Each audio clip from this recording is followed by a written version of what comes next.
1983년 여름, 충주댐 공사가 마을의 운명을 바꾸고 있었다.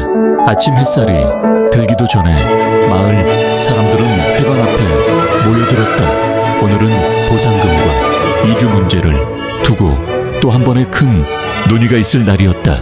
남자들은 굵은 주름진 얼굴에 근심이 가득했고, 여자들은 속으로는 눈물을 삼키면서도 아이들 손을 붙잡고 나와 서 있었다.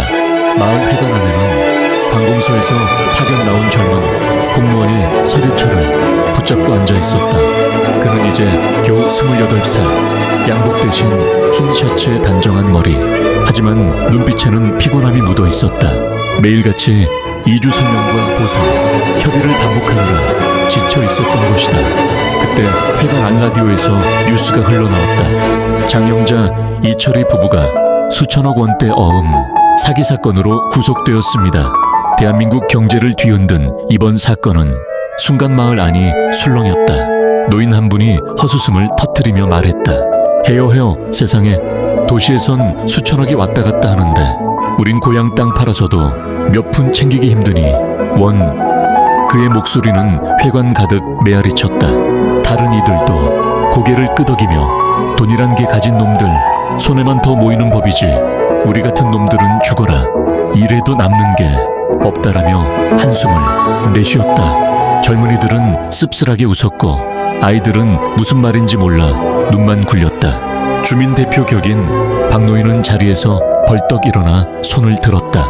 우린 선조들 묘까지 옮기라 하는데 그 값이 고작 이거요. 땅 한 평 값도 안 되는 돈으로 어디 가서 살라. 그 말이요? 목소리가 회관 천장을 울렸다. 공무원은 안경을 고쳤으며 조심스레 말했다. 정부에서 정한 보상 기준에 따라 산정된 금액입니다. 저희도 더 드리고 싶어도 하지만 말은 끝나기도 전에 마을 사람들의 웅성거림에 묻혀버렸다. 요릴 바보로 아나 내 묘를 내 조상 땅을 이런 돈에 팔라니. 그 사이 마을 한켠에서는 젊은이들이 속삭였다. 우리도 이젠 도시로 가야지. 거기선 일자리가 있다더라. 서울만 가면 돈 번다잖아. 하지만 다른 이는 고개를 저었다. 서울은 사람 넘치고 방세만 해도 허리가 휜다더라. 우린 어디로 가도 뿌리 없는 사람들이 되는 거야. 말끝마다 깊은 허무가 묻어 있었다. 라디오에서는 계속 사건 소식을 전했다. 사회면, 경제면이 온통 장영자 사건으로 떠들썩했다. 그러나 그 뉴스를 듣는 마을 사람들의 표정은 한결같았다. 허탈함, 분노, 그리고 체념. 나라가 떠들썩해도 우리 삶은 변하지 않는다는 체감이 고스란히 전해졌다. 공무원은 잠시 말을 멈추고 창밖을 내다봤다. 초가집, 지붕 위로 검붉은 구름이 들이우고 있었다. 곧 이 마을이 물속에 잠길 날이 가까워온다는 걸 모두가 알고 있었다. 얘들아, 오늘따라 바람이 습하다. 누군가 중얼거렸다. 물이 불어오르는 소식은 이미 마을 곳곳에 퍼져 있었다. 강둑 너머 저 멀리 굴착기 소리가 낮게 깔려 들려왔다. 흙냄새와 함께 다가오는 불안감이 사람들의 가슴을 짓눌렀다. 그 와중에도 아이들은 달려나와 공을 차며 웃고 있었다. 어른들은 그 웃음소리를 바라보다가 이내 고개를 돌렸다. 그 아이들이 자랄 고향은 이제 존재하지 않을 것이기 때문이다. 사람들의 갈등은 더욱 깊어지고 보상과 이주의 문제는 앞으로 더 큰 파도를 일으킬 것이 분명했다. 마을 사람들은 오늘 회관에서 흩어져 집으로 돌아가면서도 마음속에 같은 질문을 품고 있었다. 유린 어디로 가야 하는가? 해가 중천에 오르기도 전에 마을 어귀는 먼지와 소란으로 가득했다. 커다란 트럭이 골목마다 들어섰고 집집마다 사람들은 짐을 들고 나와 차곡차곡 실어 올렸다. 낡은 장롱, 조상 대대로 내려온 농기구, 솥단지와 쌀가마니, 시집 오던 날 가져왔던 이불까지 손때 묻은 물건들이 덜컹대며 트럭 위로 던져졌다. 한 집 두 집, 짐이 빠져나갈 때마다 빈집의 기척은 더욱 쓸쓸해졌다. 마당 한가운데 노인 닭장은 마지막까지 들려오는 닭 울음소리로 시끄러웠다. 아이들은 울며 닭을 부둥켜 안았고 어른들은 가서 살아야지. 여기 두면 다 죽는다며 억지로 떼어냈다. 소와 돼지를 데려가지 못하는 집은 울면서 뒷마당에 풀어주고 떠나야 했다. 낯선 땅에서 짐승을 키울 여력조차 없음을 알기에 손을 흔들며 등 돌리는 수밖에 없었다. 골목 어귀에서는 이웃들이 마지막 인사를 나눴다. 쟤네는 대전 쪽으로 간다지. 그래, 형님은 청주로 간다며 서로의 행선지를 확인하면서도 얼굴에는 웃음이 아닌 허탈한 미소가 번졌다. 오랫동안 함께 농사짓고 명절이면 술잔을 나누던 이웃이지만 이제는 뿔뿔이 흩어져야 했다. 다시 만날 수 있을지 아니면 영영 이별일지 누구도 알 수 없었다. 짐을 싣는 와중에도 보상 이야기는 끝이 없었다. 이거 가지고 어디 가서 땅을 사나 방 한 칸 얻기도 힘들다는데 서울은커녕 읍내도 집세가 비싸다더라. 우리 같은 사람은 살 데가 없는 거야. 남자들은 담배 연기를 내뿜으며 불안한 눈빛을 주고받았다. 공무원은 옆에서 이삿짐 목록을 확인하며 기계적으로 도장을 찍었다. 하지만 그의 손끝마저 무거웠다. 그는 이곳 사람들이 앞으로 겪게 될 고단한 삶을 이미 예감하고 있었던 것이다. 이주 행렬은 오후가 되자 길 위로 이어졌다. 앞뒤로 늘어선 트럭 행렬은 마치 장례 행렬 같았다. 흙먼지를 일으키며 나아가는 트럭 위에는 사람들의 지난 삶이 실려 있었다. 소쿠리에 담긴 고추씨앗, 장독대 뚜껑, 낡은 교과서, 할머니가 아끼던 물레까지 그 모든 게 한순간에 짐이 되어 도로 위를 흔들리며 달리고 있었다. 그때 운전석 라디오에서 노래가 흘러나왔다. 지금도 기억하고 있어요. 10월의 마지막 밤을 순간 트럭에 타고 있던 사람들의 웃음이 멎었다. 아이들은 바람에 손을 흔들며 흥얼거렸지만 어른들은 눈시울이 붉어졌다. 사라져가는 고향의 기억과 노래 가사가 겹쳐져 모두가 한동안 말없이 노래를 들었다. 누군가는 속삭였다. 이 노래 꼭 우리 얘기 같구만. 트럭 위에 앉은 아이들은 처음엔 신이 나서 노래를 따라 불렀다. 바람을 가르며 손을 흔들고 아직은 여행처럼 느껴졌다. 하지만 집이 점점 멀어지고 강둑이 보일 때쯤 아이들도 알 수 없는 슬픔에 입을 다물었다. 엄마는 아이를 꼭 끌어안으며 괜찮다.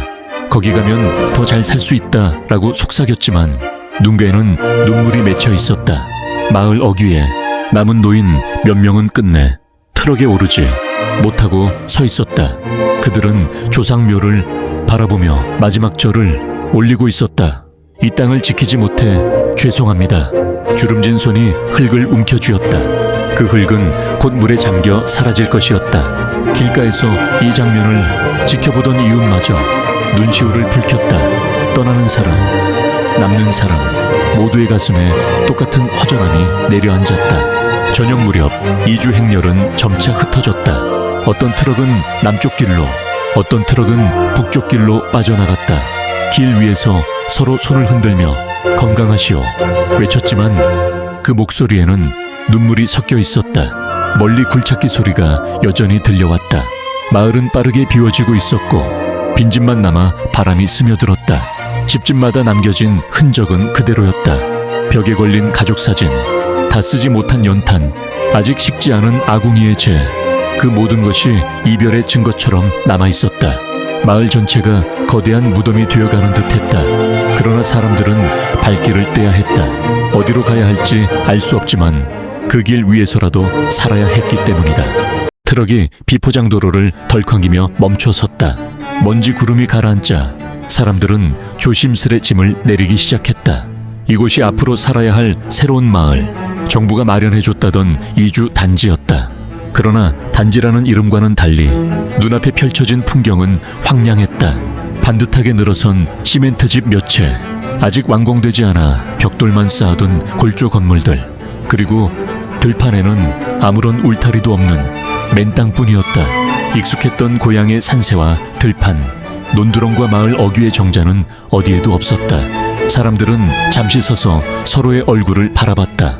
이제 정말 돌아갈 수 없음을 실감하는 순간이었다. 짐을 부리자마자 아이들은 울음을 터뜨렸다. 좁고 삭막한 새 집 안은 고향 집의 훈기가 없었다. 마룻바닥 대신 시멘트 바닥, 구석엔 아직 먼지가 수북했다. 이게 집이냐? 사람 살 데가 맞긴 하냐? 한 노인이 혀를 차며 말했다. 젊은 사람들도 고개를 끄덕였지만 어쩔 수 없다는 듯 짐을 풀기 시작했다. 낡은 장롱이 벽 한쪽에 놓이고 이불이 바닥에 펼쳐졌다. 그러나 아무리 정리를 해도 집 안에 맴도는 공허함은 채워지지 않았다. 점심이 지나자 이주민들은 새로 배정받은 논밭을 살펴보러 나갔다. 그러나 충주된 보상금으로는 제대로 된 땅을 얻기가 어려웠다. 남쪽으로 간 이들은 돌밭을 받았고 북쪽으로 온 이들은 물 빠짐이 나쁜 습지를 배정받았다. 땀 흘려 농사 지을 준비를 해도 수년간 손을 봐야 밥 한 톨 건질 수 있을 땅이었다. 남자들은 그 자리에서 한숨을 내쉬며 서로 이야기를 나눴다. 이 땅으로는 벼농사 못해. 고구마나 심어야지. 그래도 아이들 먹여 살리려면 어떻게든 해봐야지. 목소리엔 단단한 결의와 끝없는 막막함이 섞여 있었다. 여인들은 우물가에 모여 빨래터처럼 떠들었다. 그러나 목소리에는 웃음보다 걱정이 묻어났다. 아이들은 학교를 어디로 보내야 하나? 걸어서 한참 가야 된다더라. 새 길이 생긴다는데 언제 될지는 모르지. 아이들은 마을 한쪽 공터에서 공깃돌을 하고 있었지만 낯선 환경이 어색한 듯 자주 엄마 곁으로 달려와 안겼다. 특히 아기를 업은 젊은 엄마들은 깊은 한숨을 쉬었다. 젖먹이 아이가 울음을 그치지 않자 한 엄마가 조용히 속삭였다. 울지 마라. 엄마도 무섭다. 그래도 우리 살 길을 찾아야지. 노인들의 표정은 더욱 무거웠다. 고향에 두고 온 조상묘, 수백 년 이어진 마을, 공동체를 생각하면 눈물이 솟았다. 저녁 무렵 몇몇 어르신은 새 마을 언덕에 올라 석양을 바라보았다. 멀리 댐 공사 현장에서 들려오는 굴착기 소리와 흙냄새가 바람을 타고 전해졌다. 그 소리를 들으며 노인들은 마음속으로만 읊조렸다. 우리 조상님들, 이 못난 자손들이 고향을 지키지 못했습니다. 부디 용서하소서. 해가 저물고 저녁밥을 지을 시간이 되었다. 그러나 부엌은 제대로 된 아궁이가 없어 모두가 허둥댔다. 몇몇은 연탄을 피웠지만 연기가 새어나가 눈이 맵고 콧물이 흘렀다. 그제야 사람들은 고향에서 쓰던 아궁이가 얼마나 소중했는지 깨달았다. 저녁상에는 된장국과 보리밥이 올랐지만 젓가락을 들고도 쉽게 밥이 넘어가지 않았다. 그 자리에서 누군가 중얼거렸다. 고향에서 먹던 그 밥맛을 어디서 다시 보겠나. 식사가 끝난 뒤 마을 사람들은 모닥불 옆에 모여 앉았다. 아무도 먼저 말을 꺼내지 못했다. 긴 하루가 저물고 별빛이 쏟아지는 하늘을 바라보니 마음은 더욱 쓸쓸했다. 그때 한 젊은이가 조심스럽게 입을 열었다. 여기서라도 새롭게 시작합시다. 우리 아이들 굶기지 말아야 하지 않겠습니까? 그의 말에 잠시 침묵이 흐른 뒤 모두 고개를 끄덕였다. 살아야 한다는 사실 하나만은 모두가 공감했기 때문이다. 밤이 깊어지자 몇몇 집에서는 라디오 소리가 흘러나왔다. 뉴스에서는 연일 경제가 어렵다. 정치가 혼란하다 말했지만 이곳 사람들에겐 눈앞의 삶이 더 급했다. 라디오에서 갑자기 익숙한 노래가 흘러나왔다. 사람들은 귀를 기울였다. 고향에서 듣던 그 시절 유행가였다. 누군가는 흥얼거렸고 누군가는 눈시울을 훔쳤다. 노래가 끝나자 사람들은 서로를 바라보며 작은 미소를 나눴다. 그것은 잠시나마 고향의 향기를 되살려주는 순간이었다. 2주 첫날 밤 사람들은 낯선 방바닥 위에서 잠을 청했다. 아이들은 지쳐 골아떨어졌지만 어른들은 쉽게 눈을 감지 못했다. 창문 너머로 보이는 별빛은 분명 고향에서 보던 것과 다르지 않았지만 창밖 풍경은 너무도 달라 마음이 무거웠다.